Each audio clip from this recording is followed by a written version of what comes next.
Hello everyone, good evening and assalamu alaikum to all. It's been quite after some time we join again in my live session, Facebook live session from my page Manjur's English Solutions. So after a 1 month gap, I have come back once again with a new topic. The topic for today's discussion was mentioned earlier, and it is the Renaissance period. In my last live session, I actually discussed the inauguration or beginning of the Renaissance period, how this period actually started. So today I'm not going to talk about that. Today I am going to talk about the detailed description of the Renaissance period. I'm going to introduce the major parts of this period, how this period influenced English literature, and this period actually is considered to be the heart of English literary history, because during the Renaissance period, many renowned authors and writers were born, playwrights were born, and they actually started their career and continued. And even writers or playwrights like Shakespeare, Christopher Marlowe, John Milton, Francis Bacon, John Webster, they actually used to write during this period of Renaissance. So this period has got its literary significance, and the contribution of the Renaissance to English literature knows no bounds. So Renaissance period actually is divided into 4 parts, and this period begins during the year 1500. Renaissance period actually started during the year 1500 and ended in the year 1660. I repeat, Renaissance period started in the year 1500 and ended in the year 1660 AD. So this period, the Renaissance, actually is divided into 4 parts, and these are Elizabethan period, Jacobean period, Caroline age, and last but not the least, the Commonwealth period. So Renaissance period is divided into 4 parts: Elizabethan period, Jacobean period, Caroline age, and the Commonwealth period. So I'm going to discuss all these 4 parts of Renaissance period one by one. So let us begin with the first part of the Renaissance, that is the Elizabethan period or the Elizabethan age. This period is actually named after Queen Elizabeth I, and the Elizabethan period began during the year 1558 and ended in the year 1603. I repeat, Elizabethan period, the first part of Renaissance, started during the year 1558 and ended in the year 1603. So this Renaissance period, the first part of the Renaissance period, the Elizabethan period, actually is named after the Queen Elizabeth I, who used to reign during this period. But before Queen Elizabeth I, before the arrival of Queen Elizabeth I, England actually was going through a civil war, a conflict. People of England were divided into 2 groups, Catholics and Protestants. So who are Catholics and who are Protestants? We have to know that. It was during the regime of an autocratic ruler, a king named Henry VIII, who used to rule England, and he actually used to like a girl. He was having an extramarital affair with Anne Boleyn, and he was a married king. He was married to Catherine, and he wanted to divorce his first wife Catherine and wanted to marry Anne Boleyn, with whom he was having an extramarital affair. But this started a bloody civil war in England. How? I am going to explain that. As I have already told you that during that period, that time, people of England were divided into two groups, Catholic and Protestants. And the supporters of the Pope, who believed in the authority of the Pope, were called the Papists or Catholics. And the Protestants actually did not abide by the authority of the Pope. They actually protested against the authority of the Pope, and that's why they were called the Protestants. I mean, the supreme authority during that time was in the hands of the Pope, just like we see in Iran right now. The supreme leader, Ayatollah Khamenei, who was recently killed by the American regime. So, supreme leader, I mean, the highest religious leader of Iran was killed by America. And America wanted to dethrone the supremacy of the supreme leaders in Iran, but they failed to do so. So in England, the similar kind of situation was there during that time. The supreme authority was in the hands of the Pope, the highest religious leader. Popes were considered to be the representative of God, and they even had authority over the kings. They could influence the decision of the kings. The kings had to bow before the popes for oath taking, or even for the coronation, or even for taking major decisions. They had to go to the Pope for the recommendation or for the permission.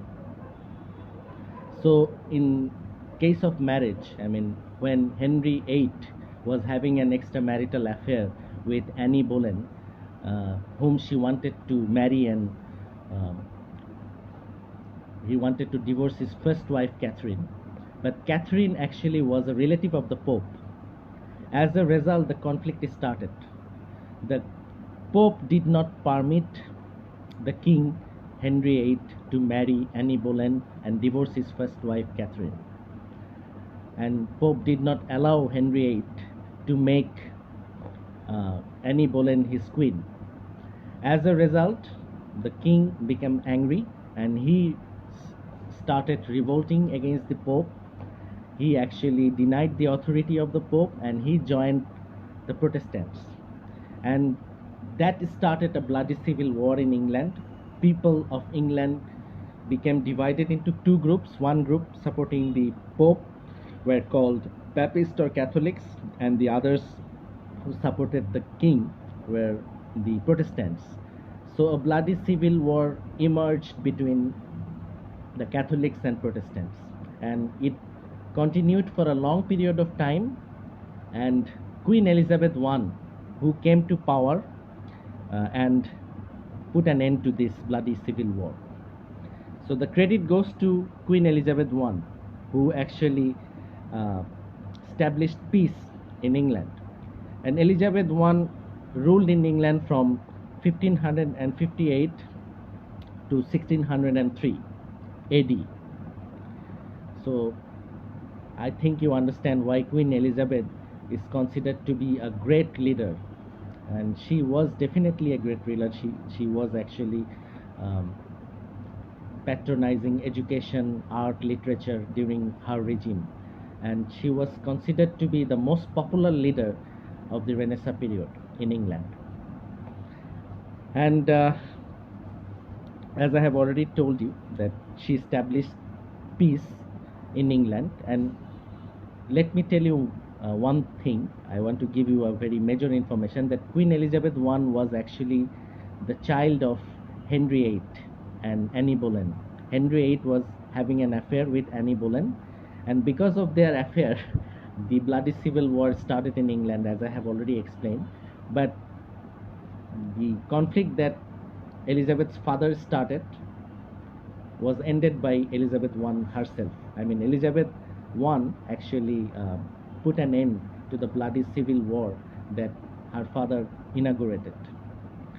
So actually, in a sense, uh, she did the atonement for her father, on behalf of her father actually. So she established peace in England by establishing a church that is called Anglican Church. So that church was open to all, because during the conflict that started between the Protestant and Catholics, church actually was divided.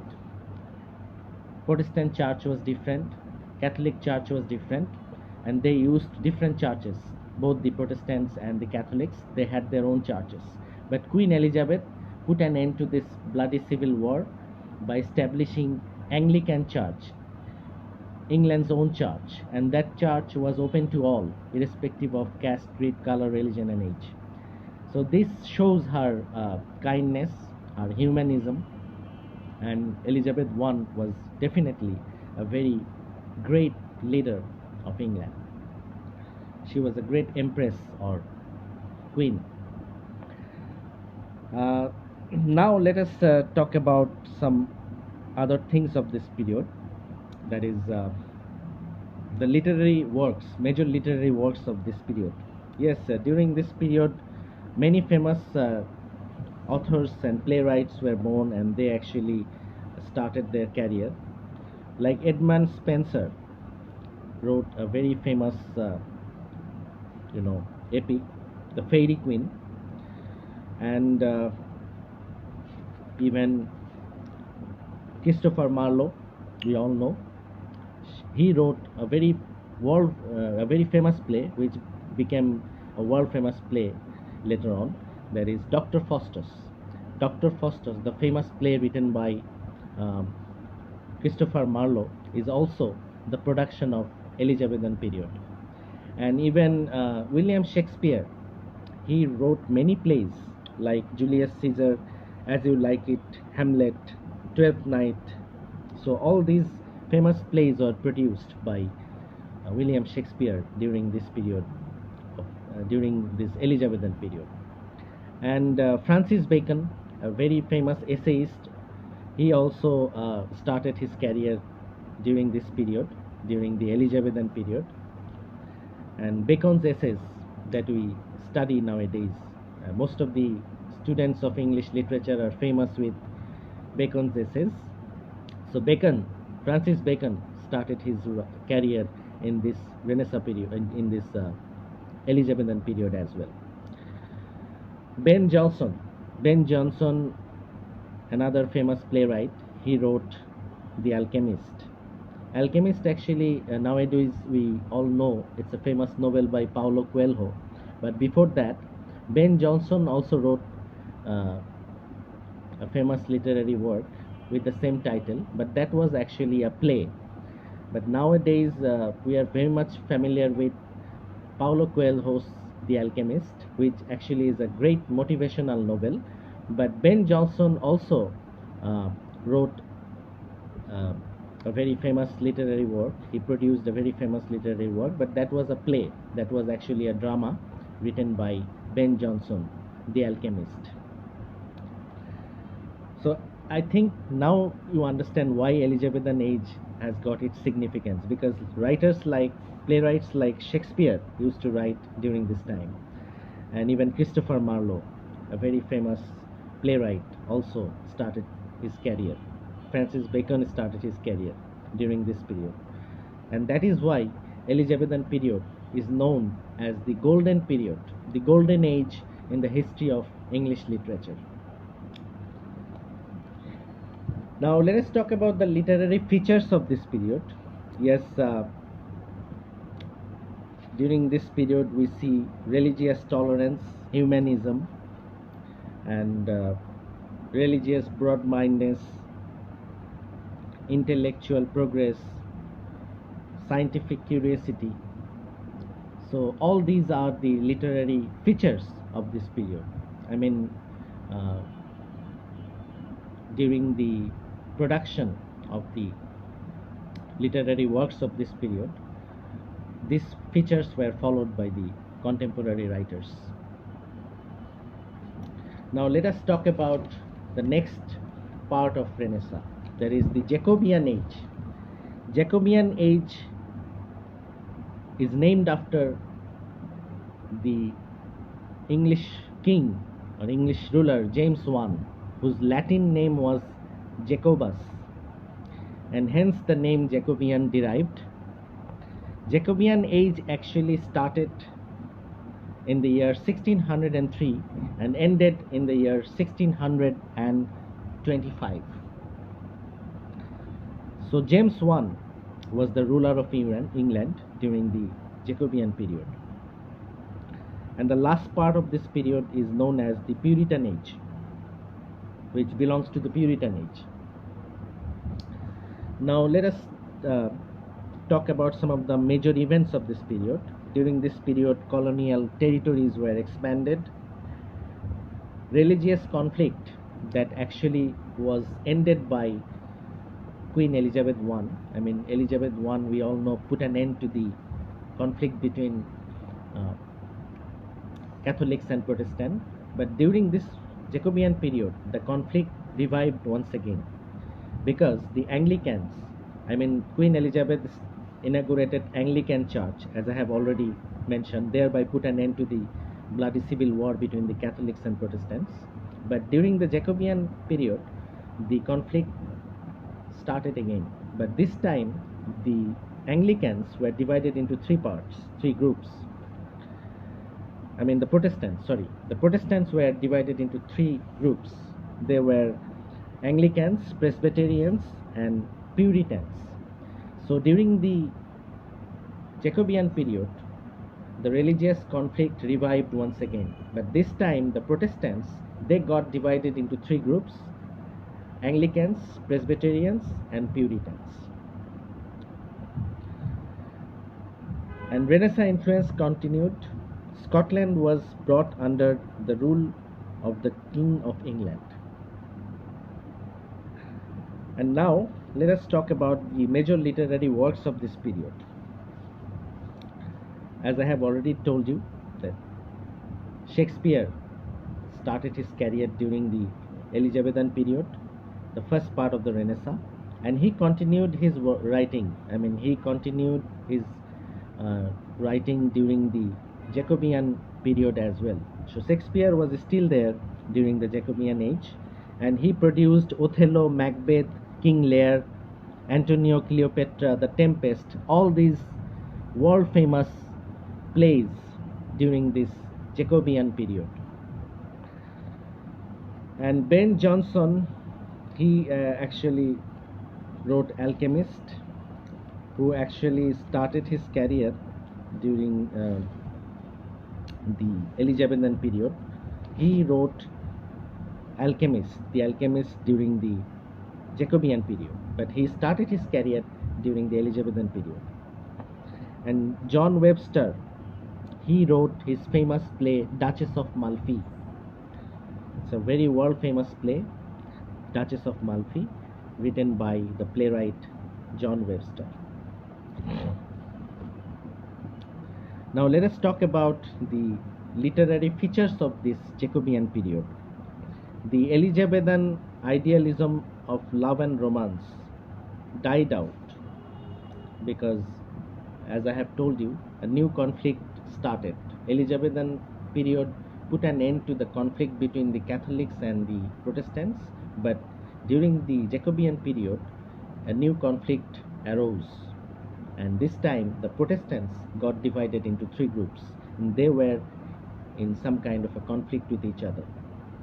So the Elizabethan idealism of love and romance died out during this period, and poetry took a new dimension, because metaphysical poets started their career during the end of the Jacobean period, or towards the end of the Jacobean age. Poetry took a new dimension. Metaphysical poetry emerged towards the end of the Jacobean period. That means the metaphysical poets started their career towards the end of the Jacobean age. Now let us talk about the next period of the Renaissance, I mean the third part of the Renaissance, that is the Caroline age. The Caroline Age began during the year 1625 and ended in the year 1649. And this time, England was ruled by Charles I. And the Latin name of Charles was Carolus, hence the name Carolingian Age derived. I hope you understand.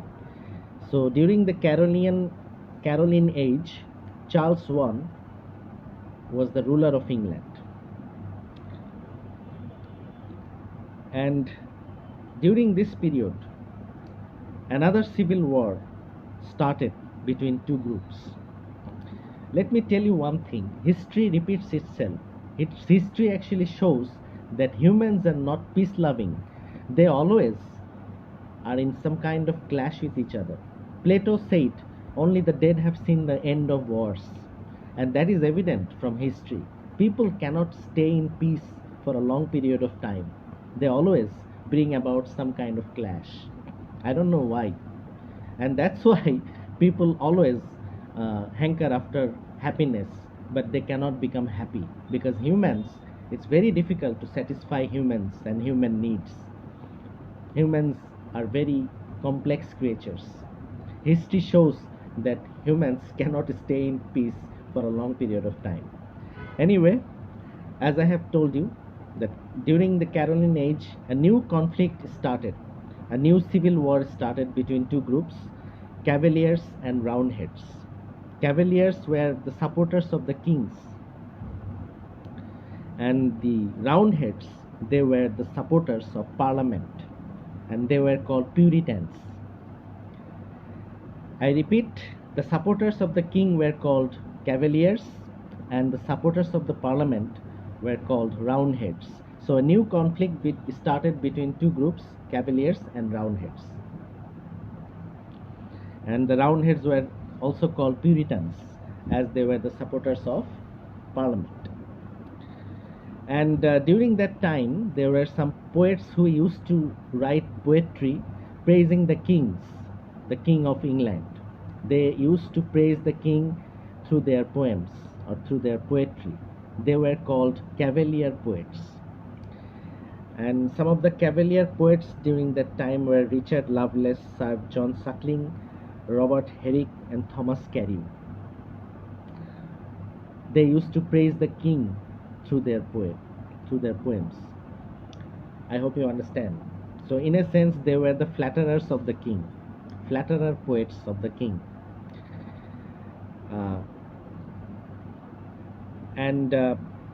The conflict that started between the Cavalier and the Roundheads, it actually got violent, and the Roundheads won over the Cavaliers in the war. That means the Cavaliers, the supporters of the king, were defeated by the Roundheads, or the supporters of the Parliament. As a result, the king was captured. That means Charles I was captured and publicly slaughtered or beheaded.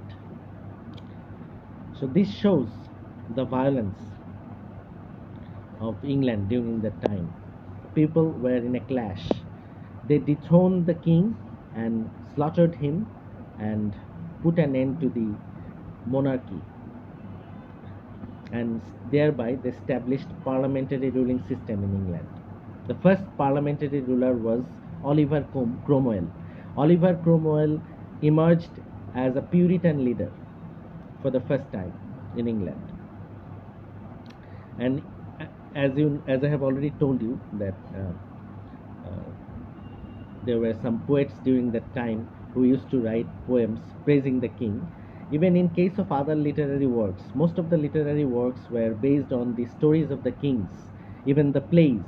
And that's why English theatre was closed during the Caroline Age, because a conflict was going on between the Roundheads and the Cavaliers. The Roundheads defeated the Cavaliers in a civil war, and thereby they captured the king and beheaded him before the public. And later on, Oliver Cromwell emerged as a Puritan leader for the first time in power during the year 1649. So England came under the regime of a Puritan leader, Oliver Cromwell, during the year 1649, towards the end of the Caroline Age.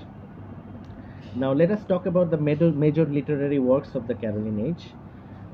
John Donne and Herbert and Andrew Marvell, they were the metaphysical poets who actually um, continued their writing. I mean, as I have told you, towards the end of the Jacobean period, poetry took a new dimension. Metaphysical poets started their career.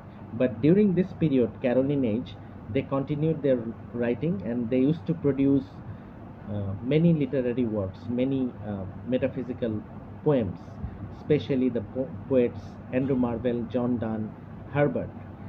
They emerged as metaphysical poets and they continued their writing. And John Milton produced some literary works during the Caroline Age. He produced Lycidas, Areopagitica, all these literary works during the Caroline Age. But his famous literary work, Paradise Lost, was not produced during the Caroline Age. It was produced later on. But John Milton started his career, or started his writing during the Caroline Age, and he wrote Areopagitica and Lycidas during this period. Now let us talk about some of the literary features of the Caroline Age. As I have already told you that as a conflict between the Roundheads and the Cavaliers were going on, English theatre was closed because most of the plays during that time were staged based on the story of the kings, and that's why English theatre was closed during the Caroline Age. That means no drama was produced during the Caroline Age. Metaphysical poetry was the only production of the Caroline Age, as I have already told you, and John Milton also started his career. Now let us move on with the next part of the Renaissance, the next period. This is the last part of the Renaissance period, that is the Commonwealth period. The Commonwealth period actually started during the year 1649 and ended in the year 1660. As I have told you that people cannot stay in peace for a long period of time, so same thing happened once again. People of England, they inaugurated parliamentary ruling system in England by by dethroning Charles I during the Caroline Age, and they started parliamentary ruling system. Oliver Cromwell emerged as the first parliamentary ruler, and he actually came to power and ruled England for a long period of time. He came to power in the year 1649. That means that is the beginning of the Commonwealth period. Commonwealth period started during the year 1649 and continued till 1660. So Oliver Cromwell came to power and he continued his regime for a long period of time. And during his regime, people got a realization that monarchy was good for them. They felt like Puritanism or parliamentary ruling system, the parliamentary ruling system is not fulfilling the demands of the people, and they were not happy with the Puritan leader Oliver Cromwell. So they felt like monarchy was better. So this is what human nature is. They cannot remain in peace for a long period of time. History shows it. So after the death of Oliver Cromwell, Richard Cromwell came to power and he ruled in England for many times, not many times actually, for a short period of time. Richard Cromwell, the son of Oliver Cromwell, the Puritan leader, came to power after the death of his father during the year 1658, and he ruled for only 2 years, 1600 till 1660. He came to power. Richard Cromwell, the son of Oliver Cromwell, came to power during the years 1658, and he ruled England for 2 years only, and that means up to or till 1660. And during his regime, Puritanism became gradually unpopular.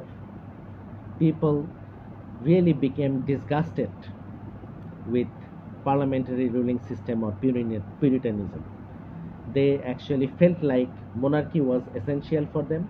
They wanted to bring back monarchy once again.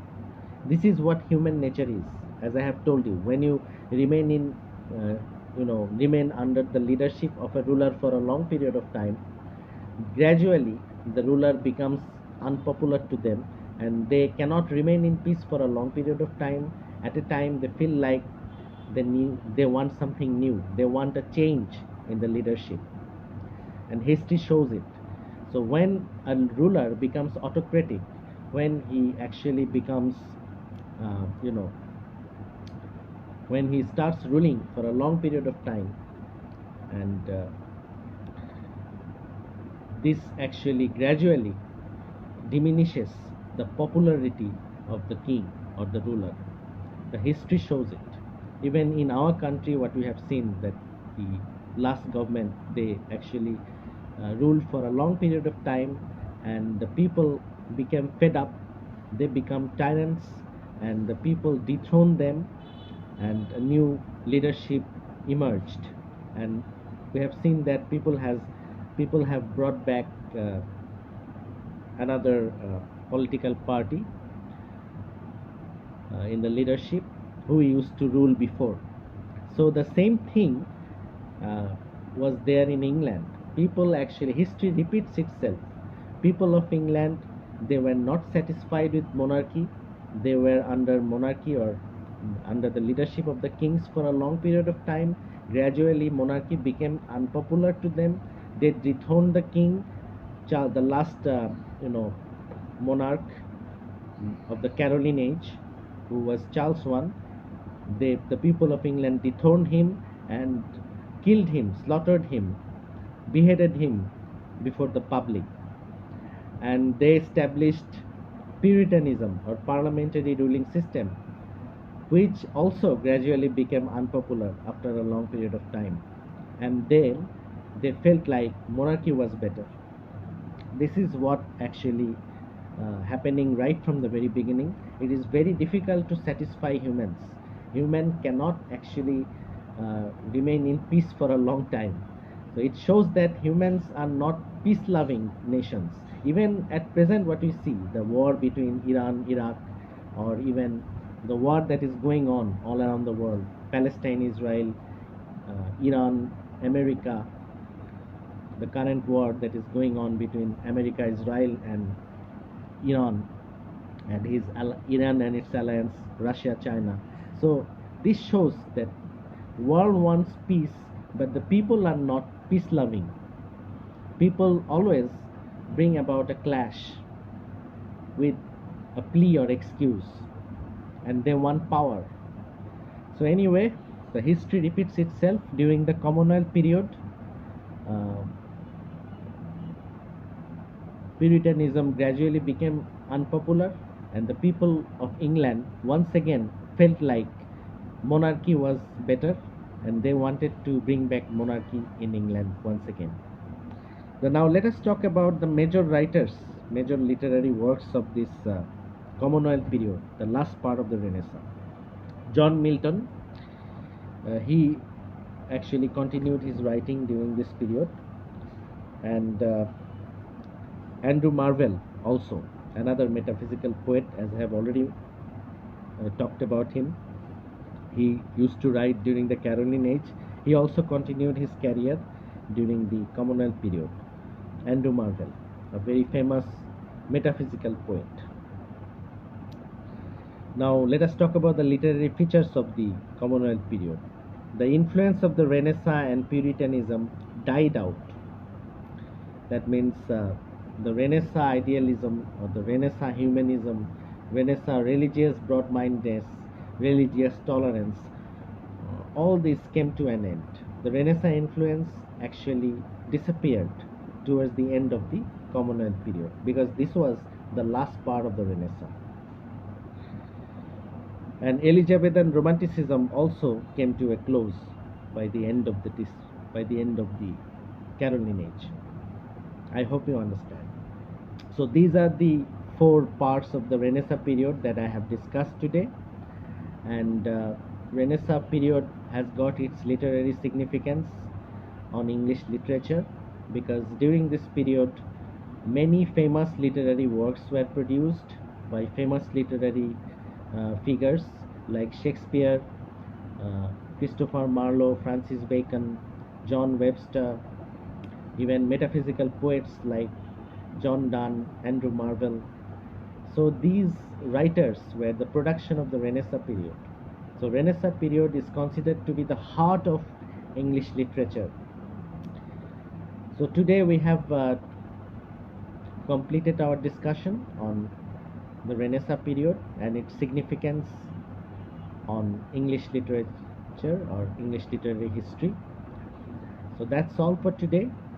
In my next live session, I will come back with a new topic, and I'm expecting your suggestions, because I have been running this page for a long period of time, and that's why I want your suggestion, your recommendation, how I can actually modify this page, what things can be included, what topics can be discussed. I want your suggestion, because this is actually an open-ended question to all of you. I am offering suggestion from all of you, offering opinions from all of you, what kind of materials should be there on my page, how I can develop my page, how I can actually come close to my learners or come close to my audience. I want your suggestions regarding all these things. I hope you will help me with it. And my students and my learners are my inspiration. So this page is still alive because of the learners and students. So I am conducting live sessions on the last Friday of each and every month. Last Friday actually I could not conduct live session for some particular reasons. I was busy with my life, and that's why I could not actually manage time for the live session, and that's why I am actually conducting the live session on the first Friday of May. But it will continue. I will definitely notify you before my live session, at least 1 month before my live session. I mean, not 1 month actually, at least 10 or 15 days before my live session, I will notify my learners through my page that I'm going to conduct a live session on this topic. So for my next topic, I'm offering suggestions from all of you. I'm inviting your suggestions. If you have any suggestion on which topic I should discuss, on which topic I should conduct my next live session, so I am inviting your suggestions. If you have any suggestion, don't hesitate to contact me. And problems that you face regarding English literature, English language, ELT, linguistics, English grammar, you can ask me. You can raise your voice, and you can ask for any kind of guideline or any kind of suggestion or any kind of feedback that you need from me. Don't hesitate. You can contact me through my mobile number, which is given on my Facebook page, and you can also send me message through the inbox of the page, and you can even send me anonymous letters. Sometimes I post chithi.me app on my Facebook page, through which you can send me anonymous letters by mentioning your queries, your suggestions. I hope this will be helpful for all of you. So today's live session, I do believe, will be very much helpful for the students of English literature. because Renaissance period is considered to be the heart of English literary history. This period and its significance on English literature knows no bounds. Thank you very much, all of you, for holding your patience and listening to my lecture on this live session. I will conduct my live session once again, and as I have already mentioned you, keep in touch with my page. I will notify at least 10 or 15 days before my next live session on my page. So we will meet again. Hope to see you on my next live session. Till then, it's goodbye from here. Good night. Take care. Thank you very much.